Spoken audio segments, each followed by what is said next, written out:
هؤلاء الذين أقسموا بالله جهد أيمانهم إنهم لمعكم حبطت أعمالهم فأصبحوا خاسرين الآية সাভার নামাবাজার জামে মসজিদের সম্মানিত মুসল্লিবৃন্দ, সর্বাগ্রে আমি আল্লাহর শুকরিয়া আদায় করছি। মাগরিবের সালাত জামাতের সাথে পড়ার পরে আমরা দিনকে জানা এবং বোঝার উদ্দেশ্যে ইসলামী হালাকায় একত্রিত হতে পেরেছি। আল্লাহর দরবারে শুকরিয়া আদান জানাচ্ছি, আলহামদুলিল্লাহ। দুরূদ ও সালাম বর্ষিত হোক মুহাম্মদ রাসূলুল্লাহ সাল্লাল্লাহু আলাইহি ওয়াসাল্লামের প্রতি। আজকে আমাদের আলোচনার বিষয় নিয়েছি ইহুদি নাসারা বা অমুসলিমদের সাথে আমাদের আচরণ, আমরা কিভাবে তাদের সাথে চলব। এই বিষয়টা আপনারা জানেন বৈশ্বিকভাবে আলোচিত একটা সাবজেক্ট। পুরো বিশ্বের অঘোষিতভাবে দায়ভার নিয়েই রেখেছে ইহুদি নাসারারা। বৌদ্ধদের আবিষ্কারে চলতেছে হচ্ছে আমাদের দেশ, মুসলিম দেশ বাংলাদেশ চায়না নির্ভরশীল। এদিকে মুসলিম রাষ্ট্র মালয়েশিয়া, ইন্দোনেশিয়া, এগুলো সবই চীন দ্বারা প্রভাবিত।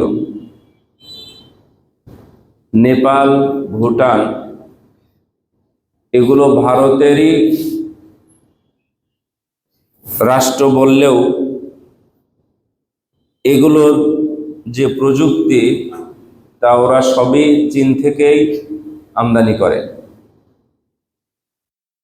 এরা বৌদ্ধ, যদিও চীনদের কোনো ধর্মই নাই, ওরা কোনো ধর্মই বিশ্বাস তেমন করে না।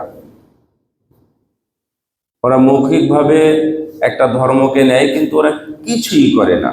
জন্ম থেকে নিয়ে মৃত্যু পর্যন্ত ওদের কোনো ধর্মীয় দিন কিচ্ছু নাই, ধর্মের কোনো কাজকর্মও নাই।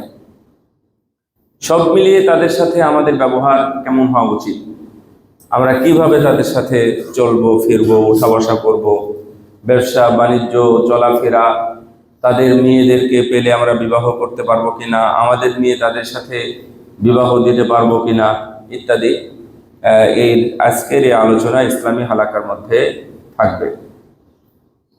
আমরা ইদানিং দুই একদিনের ঘটনার মধ্যে জানতে পেরেছি যে সৌদি আরবে এসেছিল বিশ্বের বড় বড় মোড়ল, টাকাওয়ালা, ব্যাংকের মালিকরা, যারা বিভিন্নভাবে পুরো বিশ্বকে নিয়ন্ত্রণ করতে পারে এবং করে, তারা এসেছিল। যারা টাকাওয়ালা, বিশেষ করে এই ইলন মাস্ক, জুকারবার্গ সহ যারা আছে, তারা সবাই সৌদি, কাতার, তারপরে আরব আমিরাত সহ তারা এসে ঘুরে গেছে। তাদের সাথে আমরা কতটুকু বন্ধুত্ব করতে পারবো? কোরআনুল কারীমের আয়াত, সূরা আল মাইদা 5 নম্বর সূরা 51, 52 এবং 53 নম্বর আয়াতটাকে আজকে আমরা সামনে রেখেছি। আল্লাহ রাব্বুল আলামিন বলছেন, ইয়া আইয়ুহাল্লাযীনা আমানু লা তাত্তাখিযুল ইয়াহুদা ওয়ান নাসারা আউলিয়া, হে মুমিনগণ, তোমরা ইহুদি এবং নাসারাদের সাথে অন্তরঙ্গ বন্ধু হিসাবে গ্রহণ করো না, বন্ধুত্ব স্থাপন করো না। এটা ক্লিয়ার নির্দেশনা। কেন? বা'দুহুম আউলিয়া ও বা'দ, কেননা তারা পরস্পরে বন্ধু। তারা পরস্পরের বন্ধু মানে তুমি যদি একাকী তার সাথে বন্ধুত্ব করো তাহলে ও তোমার বন্ধু না, ওর বন্ধু তার ভাই, তার চাচা, তার বংশ, তার ধর্ম ইত্যাদি, তাদের সাথে ওর বন্ধুত্ব। তার মানে তুমি যদি ওদের সাথে বন্ধুত্ব করো তাহলে বন্ধুত্বটা হবে একপক্ষীয়, উভয় পক্ষের বন্ধুত্ব না। বন্ধুত্ব কি এমন? হ্যাঁ, বন্ধুত্বের যদি সংজ্ঞা আমরা দেখি তাহলে কি এক পক্ষে একদিক থেকে ভালোবাসা মহব্বত করাকে বন্ধুত্ব বলে? এটা বন্ধুত্ব না। এই জন্য আল্লাহ নিষেধ করেছেন। আল্লাহ নিষেধও করলেন, কারণও বলে দিলেন। তারপরে হুমকি বা আরো সাবধান করলেন, ওমাইয়া তাওয়াল্লাহুম মিনকুম, তোমাদের মধ্য থেকে কেউ যদি তাদের সাথে বন্ধুত্ব করে, তারপরেও যদি করে, ফাইন্নাহু মিনহুম, তাহলে ও ওদের সাথেই হয়ে গেল, ওদের মধ্যেই অন্তর্ভুক্ত হয়ে গেল। নাউযুবিল্লাহ। এটা আল্লাহর নির্দেশনা।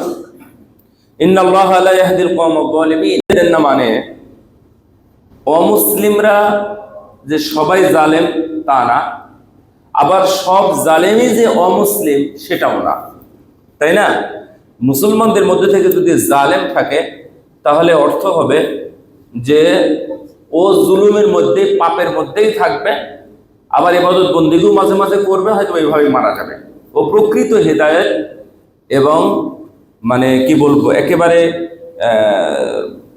100% স্বচ্ছতা, জুলুম মুক্ত সে হবে না, ও জুলুম করতে করতে মারা যাবে। আর যদি অমুসলিম হয় তাহলে অমুসলিম হলে ওর নসিবে হেদায়েত নাই, ও জালেম। জালেম মানে অনেক কিছু।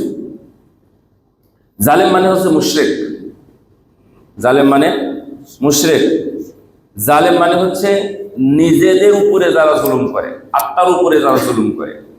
জালেম মানে হচ্ছে আমাদের দেশে শুধু জমি যারা জাল করে নেয় এরাই হলো জালেম। জোরপূর্বক যারা জমি নিয়ে নেয় এদেরকে তো আমরা জালেম হিসাবে চিনি।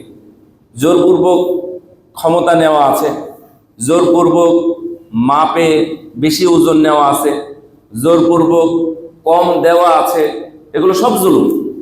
ইন্নাল্লাহা লা ইয়াহদিল কওমায যালিমিন ফাতারাল্লাযীনা ফী কুলুবিহিম মারাদুন, হে নবী আপনি দেখবেন যাদের অন্তরে ব্যাধি রয়েছে তারা কি করবে, ইউসারিউনা ফীহিম, খুব তাড়াহুড়া করে তাদের মধ্যে চলে যাবে, তাড়াহুড়া করে তাদের মধ্যে চলে যাবে এবং যুক্তি দিবে, ইয়াকুলুনা নাখশা আন তুসিবানা দাইরা, আমরা তো মনে করতেছিলাম যে কোনো সময় আমাদের উপরে কোনো বিপদ আসতে পারে। হাতিম ইবনে বালতা নাম শুনেছেন? হাতিম ইবনে বালতা, যিনি সাহাবী, বাদরির সাহাবী, যিনি বদর যুদ্ধে অংশগ্রহণ করেছেন। বদর যুদ্ধে যারা অংশগ্রহণ করে তাদের জন্য আল্লাহ কি পুরস্কার ঘোষণা করেছেন? জান্নাতি। ও যাই করুক ও জান্নাতি। তাহলে ইসলামের বিরুদ্ধে বিশাল এক ষড়যন্ত্র করে, রাসূল সাল্লাল্লাহু আলাইহি ওয়াসাল্লামের বিরুদ্ধাচরণ করে মদিনায় বসে মদিনার সাহাবী রাসূলের বিরুদ্ধে ষড়যন্ত্রমূলক একটা চিঠি একটা মহিলার মাধ্যমে মক্কায় কুরাইশদের কাছে পাঠিয়েছিল। এই ঘটনা আপনাদের জানা আছে না? জানেন না? আচ্ছা, যাক, ওই ঘটনাটাও তাহলে বলতে হবে। তো হাতিম ইবনে বালতা একজন সাহাবী, জালিলুল কদর একজন সাহাবী, রাসূলের কাছের একজন মানুষ, বদর যুদ্ধে অংশগ্রহণ করেছেন।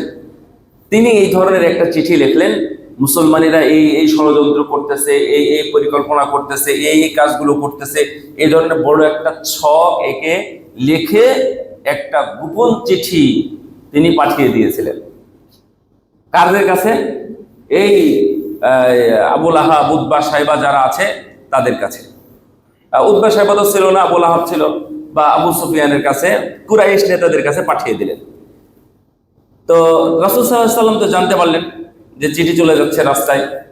তখন আলী রাদিয়াল্লাহু তাআলা আনহু কে সহ আর কাউকে সাথে পাঠালেন, গিয়ে দেখো এক মহিলা চিঠি নিয়ে যাচ্ছে, ওই চিঠিটা ধরো, এই চিঠিতে মুসলিমদের মদিনার ষড়যন্ত্র ওখানে আছে, তোমরা গিয়ে ধরো, ওর কাছেই চিঠি আছে। তো গিয়ে ঠিক ওই জায়গায় রাসূল সাল্লাল্লাহু আলাইহি ওয়াসাল্লাম বলে দিয়েছে, এটা মুজিজা, মনে রাখবেন।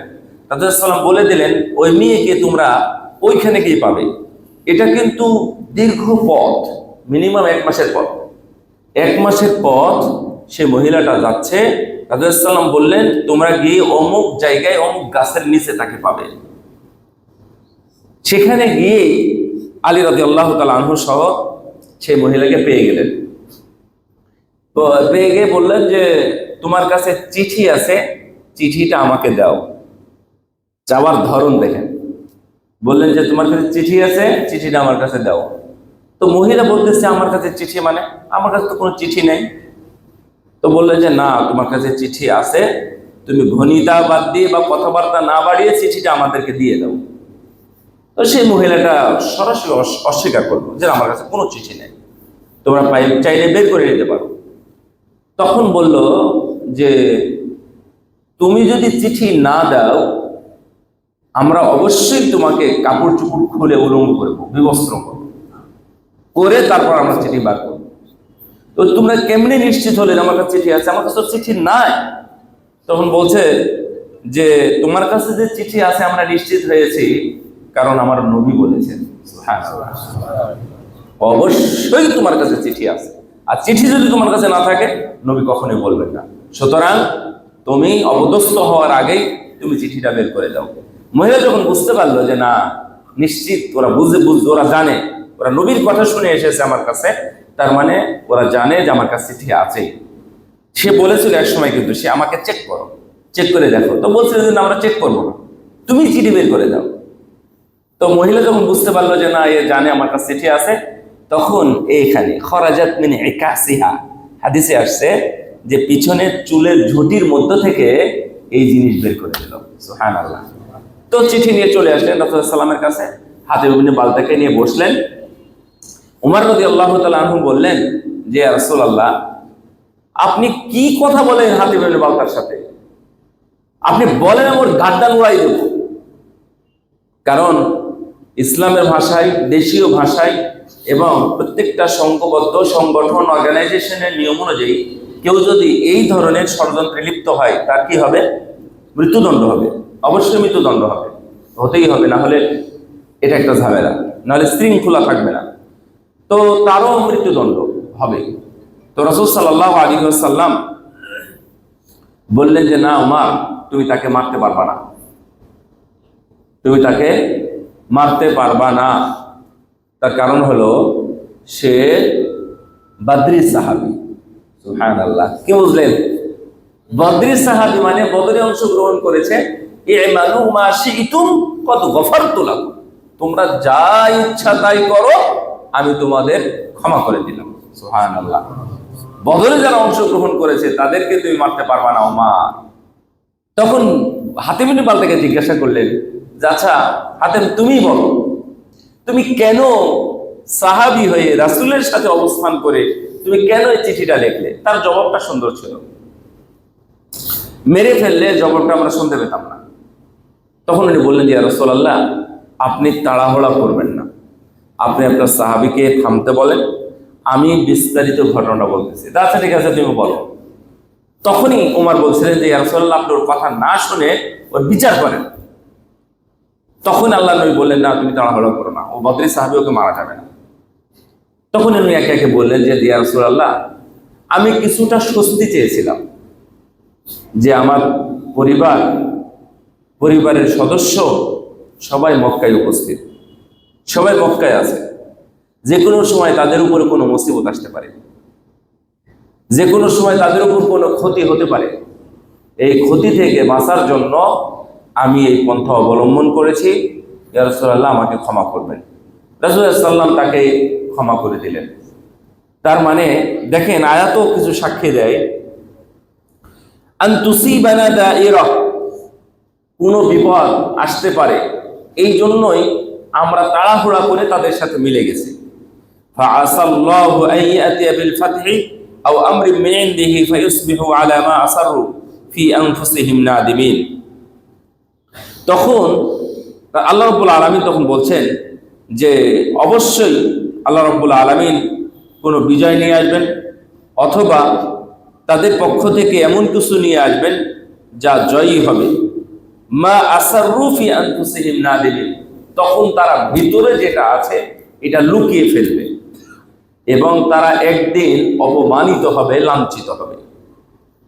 কারণ তারা এটা লুকিয়েছিল, লুকানোর কারণে জয় আসলো, কিন্তু এই নিজে নিজে তারা লজ্জিত হলো। ওয়ায়াকুলু আল্লাযীনা আমানু আহাউলাঈ আল্লাযীনা আকসামু বিল্লাহি জাহদা আইমানিহিম ইন্নাহুম লামাআকুম হাবিতাত আ'মালুহুম ফাআসবাহু খাসিরিন। তখন যারা ইমানদার মুসলিম তারা বলল, এরা তো এমনিতে কসম করেছে, তারা আল্লাহর নামে যে কসম করেছে, আকসামু বিল্লাহি জাহদা ঈমানিহিম, যে তারা কঠিন কর্মে যে শপথ করেছিল, তাদের ইন্নাহুম লামাআকুম, তারা তোমাদের সাথে, এই বলে কসম করেছিল। মুনাফিকি কসম আর কি, বাংলা কথা হলো মুনাফিকি কসম। তারা কসম করে বলেছিল যে আমরা তোমাদের সাথেই। আল্লাহ বলতেছেন যে ওরা তোমাদের সাথেই আছে। তারাও কসম করে বলেছিল আমরা তোমাদের সাথে আছি। আল্লাহ রাব্বুল আলামিন বললেন যে এরা ইমানদার হলেও, মুমিন হলেও, ইমান আনলেও তাদের সমস্ত আমল ধ্বংস হয়ে গেছে এই মুনাফিকি করার কারণে। এজন্য মুনাফিকিটা দুই প্রকার। একটা হলো আমলে মুনাফিকি, আর একটা হলো আকীদায় মুনাফিকি। আমাদের দেশে যে মুনাফিকটা আছে এটা হলো আমলে মুনাফিকি, এটা হচ্ছে ছোট মুনাফিক, এটা ছোট মুনাফিক। আর বড় মুনাফিকটা কোথায় ছিল? রাসূলের যুগে। ওই মুনাফিক এখন নাই। ওই মুনাফিক এখনো কেউ যদি ইসলামের বিরুদ্ধে ষড়যন্ত্র করে, ইসলামের বিরুদ্ধে যদি ষড়যন্ত্র করে, তাহলে ওগুলো তাদের অন্তর্ভুক্ত হবে। আল্লাহ বললেন হাবিতাত আমালুহুম, তাদের সমস্ত আমলই ধ্বংস হয়ে যাবে, হয়ে গেছে। ফাআসবাহু খাসিরিন, এবং তারা জাহান্নামী হয়ে গেছে বা ক্ষতিগ্রস্তদের অন্তর্ভুক্ত হয়ে গেছে। এইটা হলো ইহুদি নাসারাদের সাথে থাকা অবস্থাতে এই কাহিনী এবং এই আয়াত নাযিল হয়। এর শানে নজুল সম্পর্কে আমরা বেশ কিছু তথ্য পাই যে মুসলমানদের অনেকেই উহুদের পরে যখন বিপর্যস্ত হলো মুসলিমরা, তখন মনে করলো যে ইহুদি নাসারা যে কোনো সময় বিজয় লাভ করবে। যেহেতু আমরা জয়ী হতে পারলাম না, বদর তো একটা গেছে, উহুদে তো তারাই জয় হলো এবং ৭০ জন মানুষ মারা গেল, তাহলে আমাদের যে কোনো সময় বিপদ হতে পারে। তাই কিছু কিছু মানুষ নাসারাদের সাথে, ইহুদিদের সাথে বন্ধুত্ব স্থাপন করলো। আবার কেউ কেউ মনে করেন যে এদের সাথে, মানে বিশেষ করে উবাদা বিন সামিত রাদিয়াল্লাহু তাআলা আনহু এসে বললেন, ইয়া রাসূলুল্লাহ, তাদের সাথে বন্ধুত্ব করলে সমস্যা কি? তাদের সাথে তো বন্ধুত্ব করা যায়। আবার মুনাফিক নেতা ছিল আব্দুল্লাহ ইবনে উবাই, তাই না? মুনাফিক নেতা আব্দুল্লাহ ইবনে উবাই এসে বলল যে আমরা যদি ইহুদিদের সাথে বন্ধুত্ব স্থাপন না করি তাহলে বড় ধরনের বিপদ হবে আমাদের। এইটা প্রচারণা চালাতে লাগলো। আল্লাহ রাব্বুল আলামিন তার জবাবেই এইভাবে বললেন, লা তাত্তাখিযুল ইয়াহুদা ওয়ান নাসারা আউলিয়া, খবরদার ইহুদি নাসারাদের সাথে তোমাদের অন্তরঙ্গ বন্ধু করা যাবে না। এখানে কয়েকটা বিষয়, আমরা অন্তরঙ্গ বন্ধু বলতে কি বুঝি? অন্তরঙ্গ বন্ধু বলতে আমরা বুঝি যে সে যখন দুঃখিত হয়, দুঃখ পায়, আমি দুঃখ পাই, সে যখন কষ্ট পায় আমিও কষ্ট পাই, তার যখন আনন্দ হয় তার আনন্দে আমাকে সে অংশগ্রহণ করায়, তারপরে তার বাড়ির যা কিছু আছে, আমার বাড়ির যা কিছু আছে উভয়কে আমরা শেয়ার করি। আমার পেটের কথা তাকে বলি, তার পেটের কথা আমাকে বলে, কোনোটাই বাদ থাকে না। এটা হলো অন্তরঙ্গ বন্ধু। এই বন্ধুত্ব মুসলমানদের সাথে অমুসলিমদের সাথে হারাম, এটা মনে রাখবেন, এটা ক্লিয়ার। আপনি ব্যবসা বাণিজ্য করেন, এই মাসলাতেও আসবো আমি, ব্যবসা বাণিজ্য করতে পারেন, কিন্তু তাদের সাথে এই ধরনের সম্পর্কে যাওয়া হারাম। যখন তখন ও আপনার বাড়িতে ঢুকবে, যখন তখন আপনি তার বাড়িতে ঢুকবেন, এটাও হারাম। প্রতিদিন তার সাথে সাক্ষাৎ, প্রতিদিন তার বাড়িতে যাওয়া, খাওয়া দাওয়া, উঠা বসা ইত্যাদি, এগুলো চলবে না, একেবারেই চলবে না। আপনাদের মনে রাখতে হবে, আমাদের উস্তাদ জি শেখ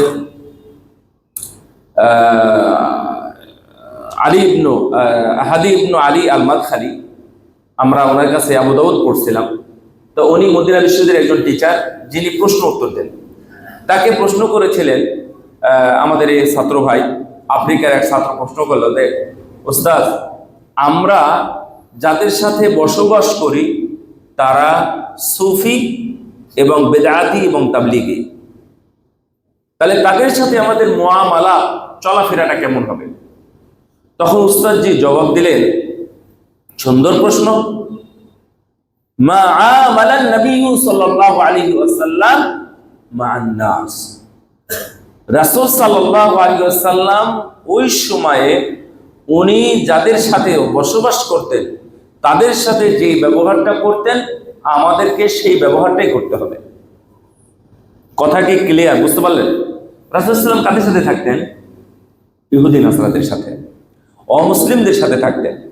রাসূল সাল্লাল্লাহু আলাইহি ওয়াসাল্লামের প্রায় 50টা বছরই কোথায়? ইহুদি নাসারা বা নাসারা খ্রিস্টান অমুসলিমদের সাথে বসবাস। 40 বছর তো অরিজিনাল অমুসলিমদের সাথে বসবাস। কোনোদিন অমুসলিমদের ব্যাপারে তিনি কোনো দোষারোপ করেন নাই, আবার অমুসলিমরাও রাসূলের ব্যাপারে কোনো দোষারোপ করে নাই। করেছে? করে নাই। যা হয়েছে তা শুধুমাত্র ধর্মের কারণে। তার মানে রাসূলের ব্যবহারটা কেমন ছিল? তখন কি যুদ্ধ ছিল না? তখন কি শত্রুতা ছিল না? পরস্পর শত্রুতা ছিল না? ছিল, কিন্তু রাসূলের সাথে কোনো শত্রুতা ছিল না। রাসূল সাল্লাল্লাহু আলাইহি ওয়াসাল্লাম তাদেরকে শত্রু মনে করতেন না। এটা ছিল হচ্ছে তাদের ব্যবহার, রাসূলের ব্যবহার। তাহলে আমার ব্যবহারও ঠিক তেমনই হবে। এটা উস্তাদ জি আমাদেরকে জবাব দিয়েছিলেন, জবাবটা খুব সুন্দর ছিল। এখন এই যে অন্তরঙ্গ বন্ধু যে আপনি অন্তরঙ্গ বন্ধুত্ব যে করবেন, অন্তরঙ্গ বন্ধুত্বের ক্ষেত্রে আপনি তাদের সাথে কি কি কাজ করতে পারেন? 1 নাম্বার, তাদের সাথে আপনি বসবাস করতে পারেন। কেমন বসবাস? ও এক ঘরে বসবাস করবে, আপনি এক ঘরে বসবাস করবেন, হতে পারে, এটা অসম্ভব না। 2 নাম্বার, ব্যবসা বাণিজ্যে আপনি পার্টনার হতে পারেন, কোনো সমস্যা নাই। ব্যবসা, আপনি যখন মুসলিম তখন ব্যবসার মধ্যে যেন হারাম কোনো নীতিমালা না ঢোকে, হারাম নীতিমালা না ঢুকে। ব্যবসা আপনি অমুসলিমদের সাথেও করেন, কিন্তু হারাম কোনো নীতিমালা ঢুকবে না। 3 নাম্বার, তাদের সাথে সফর করতে পারেন। কারণ তাদেরকে তো আমরা কেন তাদের সাথে ব্যবহার করবো এই কারণ আমি বলবো। তাদের সাথে আপনি সফর করতে পারেন।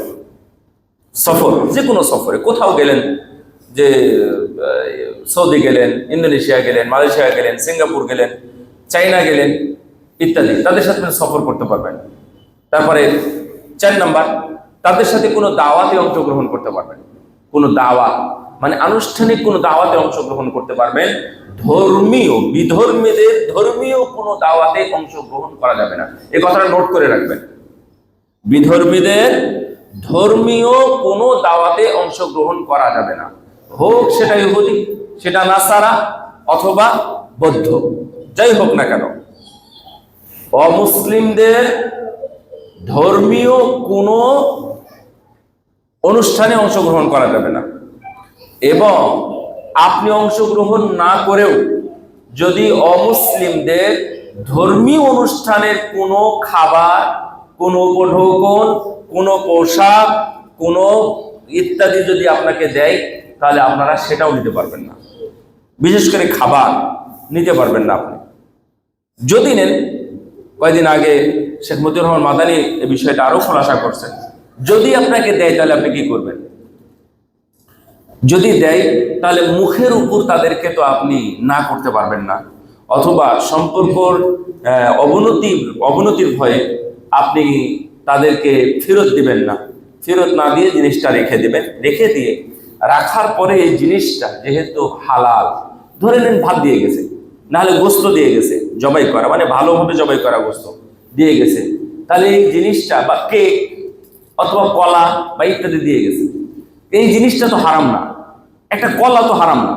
তো কি করবেন? এই কলাটা আপনার জন্য খাওয়া হারাম, আপনার জন্য খাওয়া হারাম। আমি এর আগেও তো আলোচনা করেছি, আপনাদের বুঝার কথা, কারণ আপনাদের এলাকায় অনেকেই আছে হিন্দুদের সাথে বসবাস আছে, চলাফেরা আছে, ওঠা বসা আছে, এই নিয়মগুলো আমার মনে হয় জানা উচিত আপনাদের। যদি সে আপনাকে ধর্মীয় অনুষ্ঠানে কোনো কলা আপনাকে দেয়, প্রথমত আপনি তো এটা নিবেন না, কিন্তু আপনার ছেলের হাতে দিয়ে দিয়েছে, দরজায় এসে রেখে গেছে, বা মুখোমুখি আপনি না করতে পারবেন না, না করলে ওটা আর একটা খারাপ দিক হতে পারে। আপনি যেখানে বসবাস করেন, ধরে নেন ভারতে বসবাস করেন, ওরা তো হিন্দু, তো ওদেরকে আপনি না করবেন, না না তোদের পূজা জিনিস আমি খাবো না, এটা করলে আরো বিপদ আসতে পারে। এই জিনিসটা আপনি নেবেন। নেওয়ার পরে এই যে খাবারটা আসলো, একটা কলা, এই কলাটা তো শরীরের গোস্ত না, বুঝতে পারছেন তো? এবার এই কলাটা তো এর মধ্যে বা একটা ড্রিঙ্কস দিয়ে গেল, এই ড্রিঙ্কসটা তো আর মদ না। ড্রিঙ্কস মানে হচ্ছে, আমি এই যে যেগুলো আছে আমাদের দেশীয় বা পণ্য যেগুলো যাই হোক না কেন, আপনি পেপসি বলেন, কোকাকোলা বলেন, মোজো বলেন, যাই বলেন না কেন, এটা তো হারাম না। এই জিনিস আপনাকে দিয়ে গেল, তো এই জিনিসটা তো হারাম না, তাহলে কি করবে? এইটা আপনাকে দিয়েছে, আপনার জন্য হারাম। এইটা হারাম হিসাবে আপনি ফেলে দিতে পারবেন না, এটা অন্যের জন্য খাওয়া হালাল। আমি বুঝাতে পারলাম কিনা? আমি এর আগেও একদিন বলেছি এই বিষয়টা, এর আগেও একদিন বলেছি। যেমন চুরি করা জিনিস, চুরি করা জিনিস আপনি আপনি ঘুষ খেলেন, ঘুষ খেলেন, ঘুষের টাকা দিয়ে আপনি চাউল কিনে নিয়ে আসলেন, এই চাউলটা আপনার জন্য খাওয়া কি হালাল? হারাম। কিন্তু চাউলের কি কোনো দোষ আছে? এই বস্তুগতভাবে জিনিসটা তো হালাল, এটা হারাম না, কিন্তু আপনার জন্য খাওয়া হারাম। আপনি জিনিস খেতে পারবেন না, আপনি খেলে হারাম খাবেন, আপনি খেলে হারাম খাবেন। তাহলে ওই চালটা যদি কিনেছেন, আপনার বোধ শক্তি হওয়ার পরে, আপনি বোঝার পরে দেখবেন যে এটা হারাম জিনিস, তাহলে আপনি এটা অন্য কাউকে দিয়ে দিবেন, অন্য কাউকে আপনি দিয়ে দিবেন। তাহলে আপনি ঘুষের টাকা খাওয়া হচ্ছে না, সুদের টাকা খাওয়া হচ্ছে না। যাই হোক, এই বিষয়গুলো তাহলে ইহুদি নাসারাদের সাথে এই ক্ষেত্রগুলো আপনি সম্পর্ক রাখতে পারেন। আবার বলি যে আপনি তাদের সাথে পরস্পরে পাশাপাশি বসবাস করতে পারেন। 2 নাম্বার, আপনি তাদের সাথে বিজনেস পার্টনার হতে পারেন। 3 নাম্বার, তাদের সাথে আপনি কোথাও সফরে যেতে পারেন। 4 নাম্বার, তাদের সাথে আপনি কোনো দাওয়াতে অংশগ্রহণ করতে পারেন। কিন্তু দাওয়াতে খাওয়ার ক্ষেত্রে মনে রাখবেন, কোনো অমুসলিম যদি বিয়ের দাওয়াত দেয়, তাহলে আপনি যেতে পারবেন। শর্ত হলো তাদের জবাইকৃত কোনো গোস্ত খাওয়া যাবে না, তাদের জবাইকৃত কোনো গোস্তই খাওয়া যাবে না। এটা অমুসলিমদের সাথে আমাদের সম্পর্ক, তাদের সাথে উঠা বসা করতে হয়, তাদের সাথে কি মুআমালাত, কি ব্যবহার, সেটা আমরা বলবো, সমস্যা নাই। আমি তো বলেই দিলাম, মা আমালে নবী সাল্লাল্লাহু আলাইহি ওয়াসাল্লাম, রাসূল যা যেমন ব্যবহার করতেন তাদের সাথে, আপনি তাদের সাথে তেমনই ব্যবহার করবেন। এটা তো আম কথা, তবে আমি পয়েন্ট আকারে বলবো। তাহলে এই কাজগুলো আপনি অংশগ্রহণ করতে পারবেন, তাহলে আপনার অন্তরঙ্গ বন্ধু হবে না। এই অন্তরঙ্গ বন্ধুর মধ্যে কেউ যদি মনে করেন বন্ধুত্ব এমন পর্যায়ে পৌঁছে গেছে যে আপনি তার বোনকে বিবাহ করবেন, অথবা আপনার বোনকে তার সাথে বিবাহ দিবেন, আপনার মেয়েকে তার ছেলের সাথে বিবাহ দিবেন, অথবা তার মেয়েকে আপনার বাড়িতে বউ করে নিয়ে আসবেন, এগুলো ক্ষেত্রে সাবধান হলো, মনে রাখবেন যে অমুসলিম মেয়েকে মুসলিম হওয়ার শর্তে আপনি বিবাহ করতে পারবেন বা বাড়ির বউ করে নিয়ে আসতে পারবেন, কিন্তু আপনার মেয়েকে, আপনার বোনকে কোনোদিনই কোনোভাবে অমুসলিমদের সাথে বিবাহ দেওয়া যাবে না। এটা হারাম, এটা হারাম মানে জাহান্নামী হওয়ার মতো হারাম। প্রথমত আপনি ওর জীবনটাকে নরকে দিয়ে দিলেন, জাহান্নামে দিলেন, এর বিনিময়ে আপনিও একটা জাহান্নামের খড়ি হিসাবে দুনিয়াতে থেকে গেলেন। এর জন্য আপনি কোনো দিনই ক্ষমা পাবেন না। যদি অন্তরঙ্গ বন্ধুত্ব করতে গিয়ে আপনি এই কাজটা করেন, তাহলে এই অন্তরঙ্গ বন্ধুত্ব চলবে না, এই অন্তরঙ্গ বন্ধুত্ব চলবে না, এটা হারাম। এইটা আল্লাহ নিষেধ করেন, আল আখিল্লা ইয়াউমাইযিন বা'দুহুম লিবা'দিন আদুউন ইল্লাল মুত্তাকিন। দুনিয়ার সবাই সেই দিন শত্রু হয়ে যাবে অন্তরঙ্গ বন্ধুগুলো। এই অন্তরঙ্গ বন্ধু হলো মুসলিম। আচ্ছা, আমরা যাই যে আমরা কি কি কাজ করতে পারবো। দেখেন ওদের সাথে বন্ধুত্ব করলে আমরা কি কি করে ওরা আমাদের সাথে বলবো, ওয়ালান তাদাল কাল ইয়াহুদ ওয়ালান নাসারা হাত্তা তাত্তাবিআ মিল্লাতাহুম। শোনো হে নবী, আপনি ইহুদিরা আপনার প্রতি কখনো সন্তুষ্ট হবে না, হাত্তা তাত্তাবিআ মিল্লাতাহুম, যতক্ষণ পর্যন্ত আপনি তাদের দিনের অনুসরণ না করবেন। নাউযুবিল্লাহি মিন যালিক। ইহুদি নাসারাদেরকে আপনি বন্ধু ভাববেন, ইহুদি নাসারাদের সাথে ভালো কিছু করবেন? ইহুদি নাসারাদের ওদের বা অমুসলিমদের যে রীতিনীতি আছে, ওদের যে ধর্ম আছে, যতক্ষণ পর্যন্ত আপনি তাদের মধ্যে না ঢুকবেন ততক্ষণ পর্যন্ত তারা আপনার উপর সন্তুষ্ট হবে না। এটা আল্লাহ রাব্বুল আলামিন রাসূল সাল্লাল্লাহু আলাইহি ওয়াসাল্লামকে লক্ষ্য করে বলছেন।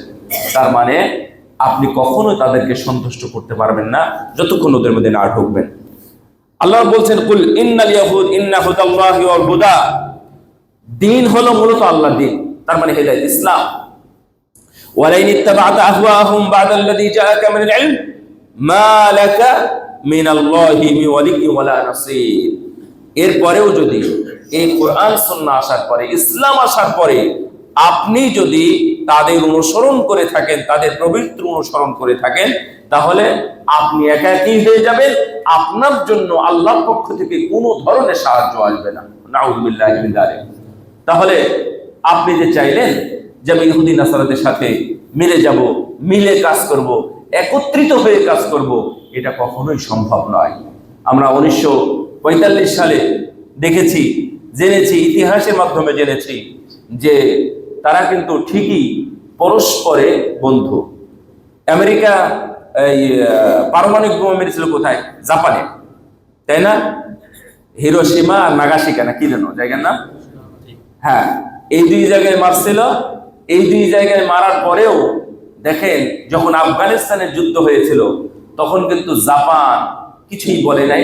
তার মানে জাপান তখনও আমেরিকার পক্ষে ছিল। এখন পর্যন্ত ওই হিরোশিমা নাগাসাকিয় এখন পর্যন্ত ভালো কোনো ফল হয় না, ভালো কোনো ফসল হয় না, ভালো কোনো তরু তাজা ঘাস হয় না। এমনকি মানুষ এই এলাকায় যারা জন্মগ্রহণ করে এখন পর্যন্ত তারা ওই প্রতিবন্ধী, বিকলাঙ্গ ইত্যাদি হয়ে জন্মগ্রহণ করে। ওই মানে যেটা মানে পরমাণু যেটা মেরেছিল ওইটার প্রভাব এখন পর্যন্ত শেষ হয় নাই, কিন্তু তাদের বন্ধুত্বটা আবার ঠিকই আছে। বন্ধুত্বটা ঠিকই আছে। তারা কখনোই মুসলমানদের পক্ষে দাঁড়াবে না, মুসলমানদের কাছে বিক্রি করবে, মুসলমানদের কাছে তারা এক্সপোর্ট করবে, কিন্তু মুসলমানদের থেকে তারা তেমন কিছু আমদানি করবে না, ইম্পোর্ট করবে না। এটা হলো সমস্যা। এগুলো সব ব্যবসা এবং সব দুনিয়া, কারণ তাদের ধর্মই নাই। একটা মানুষ যেমন ধরে নেন যে আমরা প্রতিদিন সকালে উঠি, কোনো প্রার্থনা নাই, যারা অমুসলিম, যারা সালাত কিছু পড়ে না, ওদের কি করে? প্রতিদিন সকালে উঠে ঘুম থেকে ওঠার পরে ব্রাশ করে, তারপরে নাস্তা করে, তারপরে কাজে কর্মে চলে যায়, তারপরে বিকেলে আসে, আনন্দ ফুর্তি ইত্যাদি করার পরে চাইজ চলে যায়, কিছু সময় রাত কাটায়, রাত হয় আবার ঘুমিয়ে যায়, ঘুম থেকে আবার ওঠে। এটা হচ্ছে ইহুদিদের ধর্ম নাকি? এটা হচ্ছে চাইনা এবং জাপানিদের ধর্ম। তারা কিছু করে না। উত্তর কোরিয়া, দক্ষিণ কোরিয়ার মানুষ কিচ্ছু করে, কোনো ধর্ম নেই তাদের, ধর্ম নিয়ে তাদের কোনো মাথা ব্যথা নেই। এবং আমি কয়েকদিন আগে, আপনারা এখন সার্চ করলে পাবেন, ইউরোপে, বিশেষ করে মানে লন্ডনের কথা বলতেছি আমি, লন্ডনে এখন সেকেন্ড পজিশনের ধর্ম হলো মুসলিম, আলহামদুলিল্লাহ। কিন্তু ইন্নালিল্লাহ বলার মতো একটা অধ্যায় আছে, সেটা কি জানেন? যে মুসলিম হলেও প্রথম ধর্ম কি ওখানে? খ্রিস্টান না, সেটা হলো নাস্তিকতা। তার মানে কি জানেন? এখন এটা দেশে, আমাদের দেশে হচ্ছে, মুসলমানদের মধ্যে হচ্ছে। তার মানে এদের কোনো ধর্মকর্ম নাই, কোনো ধর্মকর্ম নাই। নামকাও আসতে ওরা যেমন একদিন মা দিবস পালন করে, নামকাও আসতে এই খ্রিস্টানেরা যেমন একদিন 25শে ডিসেম্বর যেমন পালন করে ক্রিসমাস ডে, তারপরে হচ্ছে একদিন ইস্টার ডে, এই একটা দিনই পালন করে। পুরো বছর তাদের ধর্মের কিচ্ছু নাই। তো ওই ভাইয়েরা বলতেছেন যে এখন দ্বিতীয় স্থানে আছে মুসলিম এবং তৃতীয় স্থানে আছে হচ্ছে খ্রিস্টান। তৃতীয়, 3 নম্বর স্থানে চলে গেছে। এবং টুডে টুমোরো মানে আজকাল কিছুদিনের মধ্যে আপনারা জানবেন, ওই দিন 5 ইয়ার্স বা 10 ইয়ার্সের মধ্যে ইনশাল্লাহ জানবেন যে লন্ডনে এখন প্রথম ধর্ম, এবং নিউ ইয়র্কে একই অবস্থা। নিউ ইয়র্কেও নিউ ইয়র্কের একই অবস্থা, দেখবেন অচিরেই আপনারা জানবেন যে ওখানে এখন সেকেন্ড পজিশনে আছে, ধর্ম হচ্ছে মুসলিম, একদিন চলে আসবে প্রথমে। কিন্তু এখানে ভয় আছে, যারা বাঙালিরাও যাচ্ছে, যারা মুসলিম হচ্ছে, মুসলিমও আছে যারা, তারা যে ধর্মকর্ম পালন করে না, ওরা ওই দিকে চলে যাবে। কোন দিকে? ধর্মহীন নাস্তিক যারা আছে তাদের দলের অন্তর্ভুক্ত হয়ে যাবে। এই জন্য আমাদের জন্য বিপদ আছে। আচ্ছা, যাই হোক, আমরা এই জন্য করা যাবে না। ওরা কি কি করেছে, ওদের সাথে ওরা যে ষড়যন্ত্র করেছে মুসলমানদের বিরুদ্ধে, কি ধরনের কি ষড়যন্ত্র করেছে আমি আপনাদেরকে একটু শোনাই।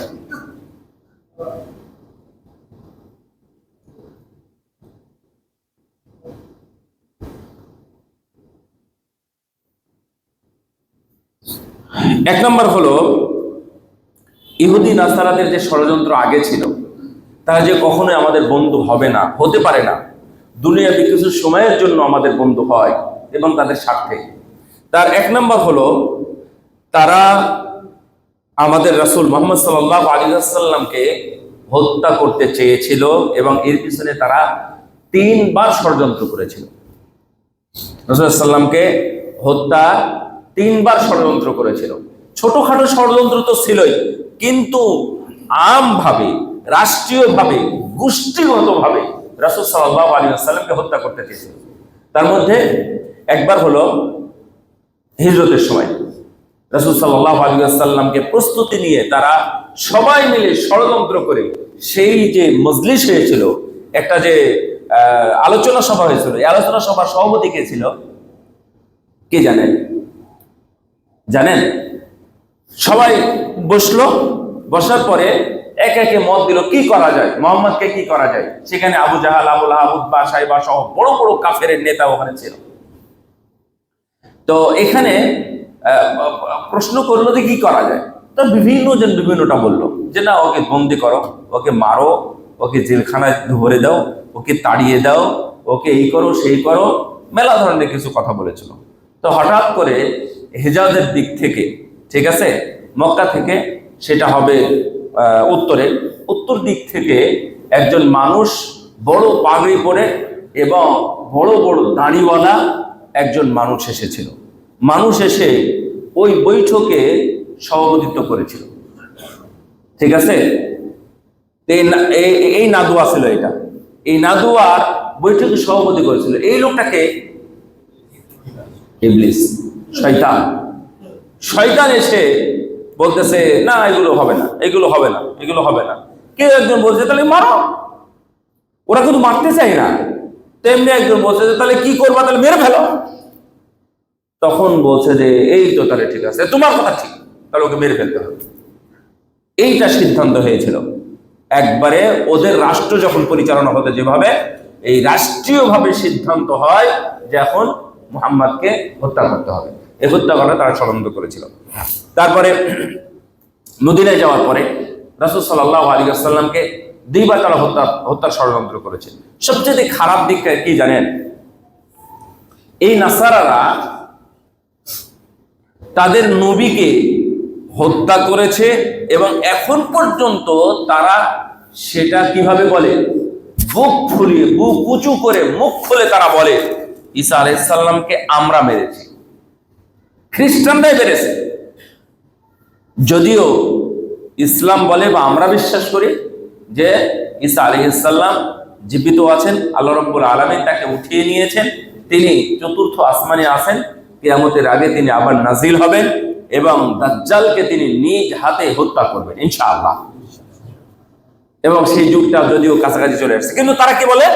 হত্যা করেছে, হত্যা করেছে এবং তাকে ফাঁসি দিয়েছে। এটা তো তাদেরই নবী, নাসারাদের নবী, তাকে ফাঁসি দেওয়া হয়েছে।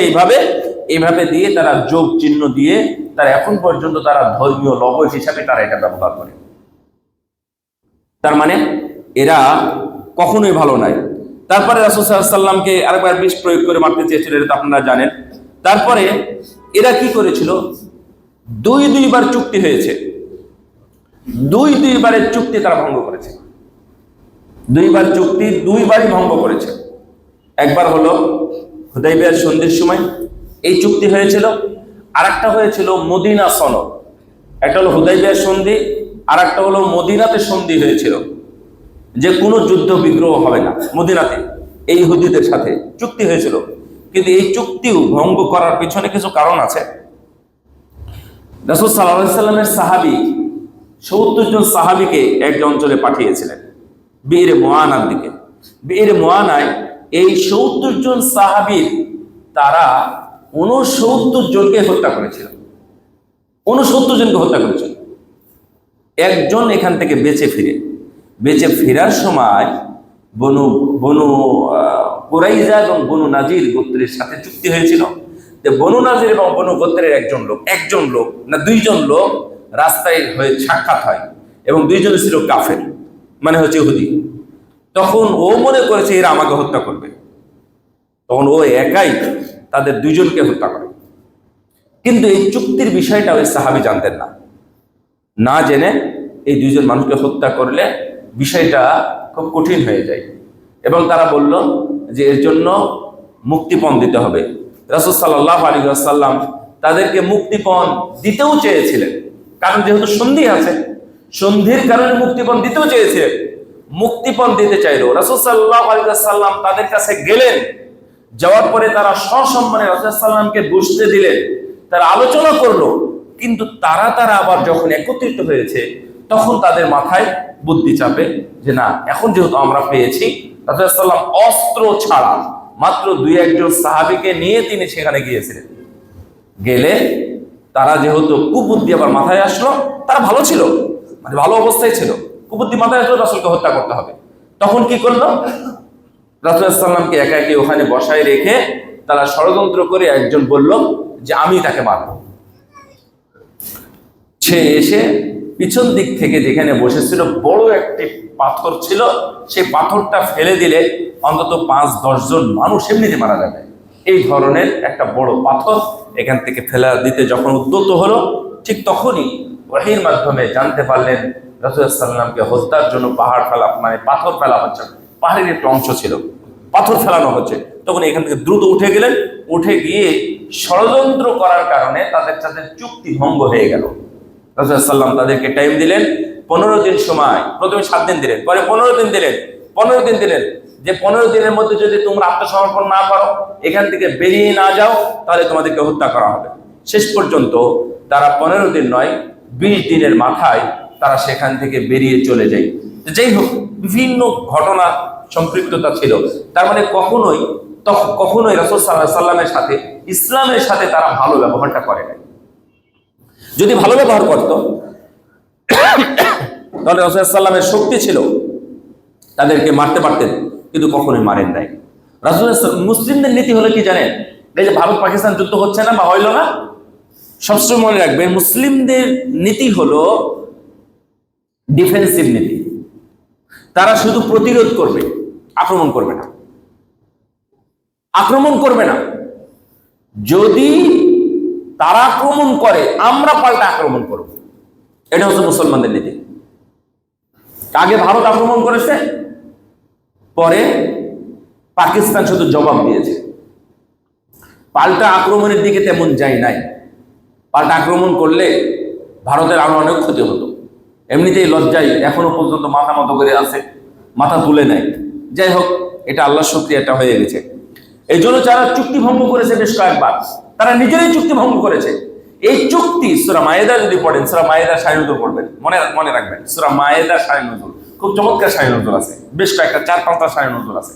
কিন্তু এখানকার মূল যেটা ৯ ছিল, তা হলো যে চুক্তি তারা ভঙ্গ করেছিল। অথচ এই চুক্তিতে সবগুলো মুসলমানদের বিপক্ষে। পড়ছেন না সুলহ আল হুদাইবিয়া? সবগুলো কি মুসলমানদের পক্ষে ছিল না বিপক্ষে ছিল? বিপক্ষে ছিল। কিন্তু এটা আল্লাহর পক্ষ থেকে একটা বড় নিয়ামত ছিল যে যুদ্ধ বিগ্রহ বন্ধ হয়ে গেল। এখন আমরা সমানে দাওয়াতি কাজ করতে পারবো। সুবহানাল্লাহ। এই দাওয়াতি কাজের তোর জন্য তারা একটা মুখ্য সময় বেছে নিয়েছিল। যাই হোক, আর তারা আরো কাজ করেছে। চুক্তি হওয়ার পরেও তারা গোপনে গোপনে শত্রুদের সাথে যোগ সাজস করেছিল, চুক্তি করেছিল। গোপনে গোপনে তারা শত্রুদেরকে সহযোগিতা করেছিল। এই ইহুদিরা তখনও যা করেছে, এখনো তাই করেছে। তারপর আরো কি করেছে, রাসূল সাল্লাল্লাহু আলাইহি সাল্লামকে জাদু করে মারতে চেয়েছিল, ওই যে চুল নিয়ে যে জাদুটা করেছিল, এটাও রাসূল সাল্লাল্লাহু আলাইহি সাল্লামকে তারা হত্যা করতে চেয়েছিল। তারপরে আমরা এই যদি এদিকে আসি, তারা ক্রুসেড ঘোষণা করেছিল 1098 সাল থেকে নিয়ে 1291 সাল পর্যন্ত এই ক্রুসেড চলতেছিল। ক্রুসেড শেষ হয় কখন?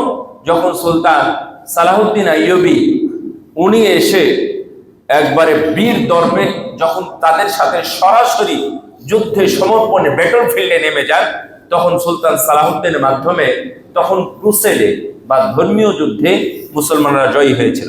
কিন্তু খুব দুঃখজনক এবং খারাপ বিষয় হলো 1920 সালে যখন প্রথম বিশ্বযুদ্ধ হয়, এই বিশ্বযুদ্ধে আবার এই যখন ফিলিস্তিন রাষ্ট্রতে যখন তারা এসেছিল, তখন ওরা খুব খারাপভাবে বলেছিল যে যে কি we have come back Salauddin, খুব খারাপ এটা বলেছিল, সালাউদ্দিন আমরা প্রতিশোধ নেওয়ার জন্য আবার আমরা ফিরে এসেছি। এই যুদ্ধের সময় অনেক ঘটনা ঘটেছিল, পরে আপনারা আরো বলতে পারবেন, আরো অনেক ঘটনা ঘটেছিল, যে ঘটনা ছিল বেশ গুরুত্বপূর্ণ। পরে 1920 সালে এসে তারা প্রথম বলেছিল যে তোমরা শেষ করলেও আমরা ক্রুসেড সমাপ্ত করি নাই, আজকে আমাদের এই ক্রুসেডটা সমাপ্ত হলো। 1920 সালে, এটা কতদিন হয়ে গেল? 1291 সাল থেকে নিয়ে 1920 সাল, প্রায় 700 বছর। এই 700 বছর তারা ভিতরে জিয়ে রেখেছিল। দেখেন, তারা জাতির প্রজন্মের পর প্রজন্ম আসে, কিন্তু কোনোদিনই তারা মুসলমানদের কল্যাণ চায়নি এবং ওই যুদ্ধটা তারা ধরেই রাখছে, মনে করছে আমাদের যুদ্ধ শেষ হয় নাই। সালাউদ্দিন আইয়ুবী এসেছিল, জয়লাভ করেছিল, ও জয়লাভ করেছে, ও ক্ষণিকের জন্য জয়লাভ করেছে। 1920 সালে এসে তারা বলতেছে যে কি বলেছিল, টুডে এন্ডস দ্য ক্রুসেড। সালাউদ্দিনকে লক্ষ্য করে বলেছিল আজকে ধর্মযুদ্ধ শেষ, ক্রুসেড শেষ হলো, তখন শেষ হয় নাই। তার মানে তারা এতদিন এই 700-800 বছর ধরে তারা জিয়ে রেখেছিল যে আমাদের যুদ্ধ শেষ হয়নি, মানে যুদ্ধের মধ্যে ছিল তারা। তারপরে তারা নবীদের হত্যা করেছে, নবীদের হত্যা করা, নিজেরাই হত্যা করেছে, নিজেরাই নিজেদের নবীদের হত্যা করেছে। ইয়াহইয়া আলাইহিস সালামকে হত্যা করেছে, জাকারিয়া আলাইহিস সালামকে হত্যা করেছে, কত নবীদেরকে তারা নির্যাতন করেছে। এই মুসা আলাইহিস সালামকে তারা কি জাতা নির্যাতন করেছে, এই ইহুদি জাতি, তারা এগুলো করেছে। তারপরে সবশেষ সবচেয়ে খারাপ কথা হলো তারা তাদের নিজের কিতাবের পরিবর্তন করেছে, নিজের কিতাবের পরিবর্তন করেছে, পরিবর্তন করে তারা বিক্রি করেছে, ব্যবসা বাণিজ্য করেছে, নিজেদের মতো করে তারা চালিয়েছে। ভাইরা আমার, যাই হোক, এ বিষয়ে আরো অনেক সুন্দর সুন্দর কথা বলা যায়। দুরিবাত আলাইহিম যিল্লাতু ওয়াল মাসকানা ওয়া বাউ যুগাদাবি মিন যালিকা বিআন্নাহুম কানু ইয়াফরুনা বিআয়াতিল্লাহি ওয়া ইয়াকতুলুনা নাবিয়্যিনা বিগাইরিল হক যালিকা বিমা আসাউ ওয়া কানু ইয়াতাদুন। তাদের প্রতি অভিশাপ, তাদের প্রতি অভিশাপ, তারা দেশগতভাবে বা স্থলগতভাবে তারা কখনোই রাষ্ট্র প্রতিষ্ঠা করতে পাবে না। এটা আল্লাহর পক্ষ থেকে একটা অভিশাপ। দেখেন না, একটা রাষ্ট্র প্রতিষ্ঠা করার পরে যে কত যে গজব এবং আযাব, কত মানুষের যে বদদোয়া, কত মানুষের যে খারাপি তাদের সাথে লেগে আছে। অন্য কোন রাষ্ট্রের সাথে এমনটা নেই, কিন্তু তাদের সাথে আছে। এই ইসরায়েল দখলদার, জালেম, অস্ত্রবাদ, জুলুমবাদ ইত্যাদি নিয়ে পুরো বিশ্বের মানুষ, অমুসলিমরা, অস্ট্রেলিয়া, আমেরিকা, ইউরোপের বিভিন্ন রাষ্ট্র পর্যন্ত তাদের বিরুদ্ধে মিছিল হয় এই রাষ্ট্রকে নাই করার জন্য, এই রাষ্ট্রকে অনুমোদন না দেওয়ার জন্য। এখন পর্যন্ত অনেক অমুসলিম রাষ্ট্র এখন পর্যন্ত তাদেরকে অনুমোদন দেয় নাই, এমনি রাষ্ট্র করেছে গায়ের জোরে, অন্য কিছু না। এখন আমি আপনাদের শেষ কথা যে কয়েকটা শোনাবো, তা হলো আমাদের কয়েকটা করণীয়। 1 নাম্বার, যারা অমুসলিম রাষ্ট্রে যারা আছেন, এটা গুরুত্বপূর্ণ কথা, অমুসলিম রাষ্ট্রে যারা আছেন তারা কি অমুসলিম রাষ্ট্রে থাকতে পারবে? এই ফতোয়াটা তাদের বিপক্ষে। যারা ইউরোপ, আমেরিকা, তারপরে হচ্ছে কানাডা, অস্ট্রেলিয়া সহ বিভিন্ন দেশে, বা এই যে আমাদের এখানে সিঙ্গাপুর বলেন বা ভারত বলেন, নেপাল বলেন, ভুটান বলেন, যারা অমুসলিম রাষ্ট্রে আছে, এই ফতোয়াটা পুরো বিশ্বের সব আলেম ওলামা এক কথায় একমত ইত্তেফাকান ফতোয়া দিয়েছেন, সেখানে থাকা যাবে না। অনেক প্রশ্ন আসবে, প্রশ্নের কিছু উত্তর শুধুমাত্র তাদের মনোযোগ আকর্ষণ করার জন্য এবং তাদেরকে কিছুটা হলে উৎসাহিত করার জন্য এই ফতোয়াটা এভাবেই দিয়েছেন আলেম ওলামা যে ওখানে থাকা যাবে একটা মাত্র উদ্দেশ্যে, পরিবার, টাকা পয়সা, দুনিয়া, ধন দৌলত, স্বাচ্ছন্দ্যে থাকা, বেটার লাইফ, গুড জব বা গুড জব, বেটার লাইফ ইত্যাদি নিয়ে যেগুলো আছে, এগুলো কোনোটাই কারণ হিসাবে উল্লেখ করা যাবে না, কোনোটাই। একটাই কারণ, তা হলো আমি অমুসলিমদেরকে দাওয়াতি ময়দানে নিয়ে আসতে চাই, দাওয়াত দিতে চাই। এটা যদি কেউ করে থাকেন তাহলে তারা থাকবেন, আর যদি না করেন তাহলে চলে আসতে হবে। হ্যাঁ, আপনি যদি কোনো সময় আক্রান্ত হন, কোনো বিপদে পড়েন, কোনো জুলুমের শিকার হন, তাহলে জুলুমের জন্য ক্ষণিকের জন্য সেখানে আপনার যদি আশ্রয় নেন, সেটা আপনার ভিন্ন জিনিস, কিন্তু সেখানে থেকে ভালো কিছু ভাবে ভালো বেটার লাইফ ওখানে চালাবেন, এইটা হবে না। এটা স্পষ্ট ফতোয়া, এটা নিয়ে কোনো ইখতিলাফ নেই। দুনিয়াবাসী যে যেখান থেকে শুনতেছেন শুনবেন এবং প্রচার করবেন, বলবেন অমুসলিম রাষ্ট্রে মুসলিমদের নরমালি সাধারণভাবে শুধু দুনিয়াবি সৌন্দর্যের জন্য, দুনিয়াবি স্বাচ্ছন্দ্যের জন্য, টাকা পয়সা ইনকামের জন্য সেখানে থাকা বৈধ নয়। যে কোনো মূল্যে ইসলামের উপকার হবে, ইসলামের জন্য কাজ করবেন, অমুসলিমদেরকে দাওয়াত দিবেন, এই কারণে আপনি সেখানে থাকতে পারেন। এটা নিতে হবে, করতে হবে। অনেক অমুসলিম আছে, অনেক মুসলিম আছে শুধুমাত্র ওখানে জুমার নামাজ পড়ে আর বাকি অক্ত নামাজও পড়ে না, কিচ্ছু করে না। ওরা কেন আছে? তাহলে আপনি বুঝেন না। তাদেরকে শক্তিশালী করতেছে, বড় বড় ইঞ্জিনিয়ার, ডাক্তার, প্রফেসর, জ্ঞানী মানুষরা সেখানে চলে যাচ্ছে শুধু টাকার জন্য। আমরা তাদেরকে রাখতে পারছি, এটা আমাদের দোষ। কিন্তু একজন মুসলিমকে জান্নাতের জন্য আপনি কি জবাব দিবেন? জান্নাতের দরজা আপনাকে জবাব দিতে হবে। সম্মানিত উপস্থিতি, এই জন্য আমাদের করণীয় কি? এক নম্বর এটাই আছে, তো এই জন্য আমি আগে বলে দিলাম। এক নম্বরে হলো আদ-দাওয়াতু ইলাল্লাহ আযজা ওয়া জাল।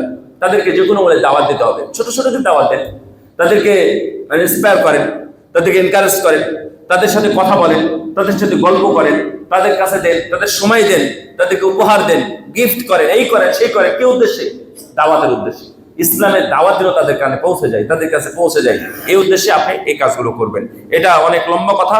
রাসূল সাল্লাল্লাহু আলাইহি ওয়াসাল্লাম বলেছেন, আল্লাহি লা ইয়াহদিয়াল্লাহু বিকা রাজুলান ওয়াহিদা খায়রুল লাকা মিন হামরিন নাম। হে আলী, শোনো, তুমি কি আগে দাওয়াত দাও। তুমি কি আগে দাওয়াত দাও। কাকে দাওয়াত দিবে? ওই ইহুদিকে দাওয়াত দিবে যে তোমাকে তীর মারতেছে, যে তোমাকে মারতেছে, যে তোমাকে হত্যা করতেছে। তুমি তাদেরকে আগে দাওয়াত দিবে, আগে তরবারি চালায়ও না। উহুদের খাইবারের ময়দানে যখন আলীকে পাঠালেন সেই শক্তি সাহস নিয়ে, তখন বললেন, শোনো, আগে গিয়ে তরবারি চালাবেন, আগে দাওয়াত দিবে। তোমার কথায় যদি একজন ইহুদি মুসলিম হয়, তাহলে এটাই কিয়ামতের দিন তোমার জন্য লাল উট অপেক্ষা উত্তম হবে। সুবহানাল্লাহ। ভাইরা আমার, এক নম্বর এটা ছিল। এবং দুই নম্বর হলে তাদের সাথে কি করবো, দুই নম্বর হলো তাদেরকে আমরা জুলুম করব না। আপনার জুলুম যেন তাদের উপর না পড়ে, আপনার অত্যাচার যেন তাদের উপর না পড়ে, আপনার খারাপি যেন তাদের উপর না পড়ে। যেহেতু ও এই হিসাবে একজন মুসলিম যে অধিকার পাবে, আপনি ওই অমুসলিমও সে একই অধিকার পাবে। আমার কথা বুঝতে পারতেছেন? আপনি বাকি দিবেন না, শুধু অমুসলিমদের বাকি দিবেন না, এই নীতি আপনার চলবে না। এই নীতি আপনার, এটা তাদের জন্য জুলুম। আপনি পানি দিবেন না, শুধু অমুসলিমদেরকে পানি দিবেন, এটা জুলুম। এই জুলুমটা আপনি করতে পারবেন না। অনেক আছে এই রাস্তা দিয়ে চলবে, শুধু মুসলিমরা চলবে, খবরদার না, এটা পারবেন না। মক্কা মদিনা ছাড়া দুনিয়ার আর কোথাও আপনি বলতে পারবেন না যে না, এই রাস্তা দিয়ে যাওয়া যাবে না অমুসলিমদের, এটা বলবেন না, এটা জুলুম তাদের জন্য। তাহলে এই জিনিসটা তাদের সাথে আপনি, ওরাও পাওয়ার হকদার, আপনি পাওয়ার হকদার। কারণ ওর পথ যদি বন্ধ করে দেয়, তো পাকিস্তান পথ বন্ধ করে দিল, এখন কি ভারতও বন্ধ করে দিল, তাহলে এই রাষ্ট্রগুলো কি করবে? কিভাবে হজে যাবে? হজ মন্ত্রী কি পররাষ্ট্রমন্ত্রী সরাসরি ভারত চলে আসলেন, সৌদি আরবের পররাষ্ট্রমন্ত্রী। আপনারা তো ট্রাম্পের ছবি দিয়ে খালি প্রকাশ করতেছেন। সৌদিকে আপনারা এখনো চেনেন না, বুঝতে পারলেন? যাই হোক, বারাকাল্লাহু ফিকুম। তাহলে 2 নম্বর হলো তাদেরকে জুলুম করবে না। 3 নম্বর, অন্যান্য মুসলিমরা যে অধিকারটা পাবে সেই অধিকার, সাধারণ যে নাগরিক অধিকার, এই অধিকার থেকে তাদেরকে বঞ্চিত করা যাবে না। তাদেরকে বঞ্চিত করা, যেমন বিক্রি, ক্রয় বিক্রয়, ব্যবসা বাণিজ্য ইত্যাদি যা আছে তাদের সাথে এটা করা যাবে না। 4 নম্বর, সালাম, তাদেরকে সালাম দিতে পারবেন না আপনি, এটা আপনার করণীয়। তাদের জন্য সালাম দিতে পারবেন না। 5 নম্বর, সালাম দিতে পারবেন না মানে ওরা যদি সালাম দেয় তাহলে ওয়ালাইকুম বলবেন, যদি সালাম দেয় তাহলে ওয়ালাইকুম বলবেন। আর যদি মুসলিম থাকে তাহলে মুসলিমকে লক্ষ্য করে সালাম দেবেন, অমুসলিমকে লক্ষ্য করে সালাম দেওয়া চলবে না। আমার এখন আজান হবে ইনশাআল্লাহ 8টা বাজে, 8টা 5-এ, হ্যাঁ 5 মিনিট। তাহলে 5 নম্বর, যদি তারা কেউ মারা যায় তাহলে ইন্না লিল্লাহ বলবেন। তারা কেউ যদি মারা যায় তাহলে ইন্না লিল্লাহ বলবেন, এটা বলার অধিকার। এবং শুধু ইন্না লিল্লাহ না, তাদের ভাবে এই লাশটা যদি দাফনের কেউ না থাকে তাহলে আপনারা সেই লাশটা দাফনের ব্যবস্থা করবেন। কিন্তু ইসলাম সাংঘর্ষিক এই সমস্ত কোনো নীতি সেখানে ব্যবহার করা যাবে না। ইসলাম সাংঘর্ষিক কোনো নীতি, যেমন পোড়ানো, এটা করতে পারবেন না, কোনো লাশকে পোড়ানো যাবে না, কিন্তু তাদের 6 নম্বর, বিবাহ শাদী। বিবাহ শাদীতে আপনি সহযোগিতা করবেন, তাদের বিয়ে হয়ে যায়, কোনো মেয়ের জন্য কোনো ছেলের জন্য বা ইত্যাদি বিয়ে হবে, বিয়ে হোক, আপনি সেখানে আপনার যেটা ভূমিকা থাকবে আপনি সেটা করবেন। এই কাজগুলো আপনারা করতে পারবেন। এছাড়া আরো অনেক বিষয় আছে, যেমন হসনুল জাওয়ার, যে আপনি প্রতিবেশী হিসাবে তাদের কাছে আপনি ভালো হিসাবে থাকেন। রাসূল সাল্লাল্লাহু আলাইহি ওয়াসাল্লাম যে ইসলাম মানে প্রচার করেছিলেন, প্রচারের 3টা মাধ্যম ছিল। বলতে পারেন কেউ কেউ 3টা মাধ্যম কি কি?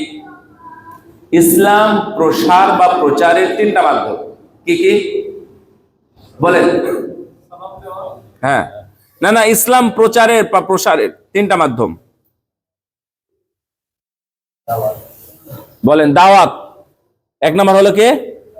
দাওয়াত, মৌখিক ভাবে দাওয়াত। 2 নম্বর না, হ্যাঁ 2 নম্বর হতে পারে ভালো আচরণ। হ্যাঁ, এবং আমি বলি 3টা মাধ্যমে ইসলাম প্রচার এবং প্রসার হয়েছে। তার একটা হলো দাওয়াত, মৌখিক দাওয়াত। 2 নম্বর অস্ত্র তথা যুদ্ধ, এবং 3 নম্বর আচরণ। এটাই হচ্ছে আমার কথা। রাসূল সাল্লাল্লাহু আলাইহি ওয়াসাল্লাম আচরণের মাধ্যমে সবচেয়ে বেশি মানুষকে ইসলামের দিকে টেনেছে। সুবহানাল্লাহ। তাহলে আমার আচরণ কেমন হওয়া উচিত? মনে রাখবেন, এটা খুব গুরুত্বপূর্ণ পয়েন্ট, যে আমার আচরণটা এত সুন্দর, এত ভালো হওয়া উচিত যেন মুসলিমরা ইসলাম গ্রহণ করে, অমুসলিমরা ইসলাম গ্রহণ করে, বা অমুসলিম যারা খারাপ আছে তারা যেন আমার কাছে আসে। তো আমরা অনেকের আচরণ শুনি, দেখবেন ব্যবহারের দিক থেকে তাবলিগরা কিন্তু এগিয়ে আছে, তাবলিগ জামাত, কিন্তু আমরা সমালোচনা করলেও তাদের ব্যবহারটা তো আমরা নিতে পারতেছি না, নেওয়াটা উচিত। এই আর কি। আরো বিষয় আছে, যেমন সত্য মিথ্যা সাক্ষী দেওয়া ইত্যাদি ক্ষেত্রে আপনি তাদেরকে শিখান যে হ্যাঁ আমি সাক্ষী দিলাম। একটা আলীর ঘটনা শুনে আমি শেষ করতেছি। আলী রাদিয়াল্লাহু তাআলা আনহু, হ্যাঁ শেষ আলী রাদিয়াল্লাহু তাআলা আনহুর সাক্ষীর ব্যাপারে একটা বর্মের ব্যাপারে উনি ফায়সালা দিয়েছিলেন। এটা হলো তার, তো মূলত সেটা মুসলিমের। তখন বলল যে এটা মুসলিমের হওয়ার পরেও আপনি আমার ব্যাপারে সারিয়া দিলেন কেন? বলছে যে আমি তো জানি না যে এটা মুসলিমের না অমুসলিমের, কিন্তু আমি যেটা দলিল পেয়েছি দলিল হিসাবে এটা এই লোকের, এই জন্য আমি এটা ফায়সালা দিলাম। এবং ইসলাম এটাই বলে, এটাই ফায়সালা দিতে হবে। তখন এই লোকটা শুনে খুশি হয়ে ওই ইসলাম গ্রহণ করে নিয়েছে। এই ধরনের আপনি অনেক ঘটনা পাবেন যে আসরের মাধ্যমে ইসলাম গ্রহণ করেছে। বারাকাল্লাহু ফিকুম। আমরা যেন অমুসলিমদের সাথে যেটা বৈধ সেটা যেন ব্যবহার করি, সেই ব্যবহার করতে পারি, এবং তাদের সাথে যেটা উপযুক্ত আচরণ সেটা যেন আমরা আচরণ করতে পারি। তাদের সাথে অন্তরঙ্গ কোনো বন্ধুত্ব নেই, এমনিতেই বন্ধুত্ব স্বাভাবিক, যেটা কাজকর্ম উঠা বসা চলে সেটাই চলবে। আল্লাহ রাব্বুল আলামিন জন্য এই সকল ছোট্ট ছোট্ট বিষয় হলেও এই ব্যবহারের মাধ্যমে যেন আমরা জান্নাতের সদস্য পদ হাসিল করতে পারি, আল্লাহ যেন আমাদেরকে তৌফিক দান করেন। আমিন। আসসালামু আলাইকুম ওয়া রাহমাতুল্লাহি ওয়া বারাকাতুহু।